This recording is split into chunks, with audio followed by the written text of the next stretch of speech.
وہ جو جنہوں نے قرآن سے اپنا تعلق جوڑا تھا وہ جاہل گنوار تھے، لیکن جیسے قرآن کے ساتھ جڑے وہ راہزن تھے تو راہبر بن گئے، وہ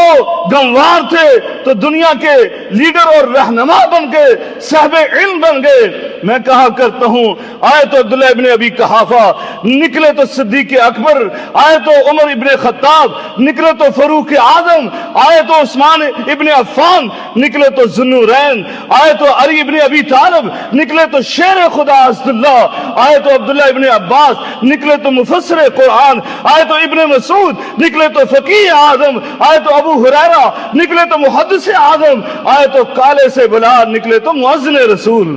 دوستو اور بھائیو، قرآن سے جنہوں نے تعلق جوڑا، قرآن کو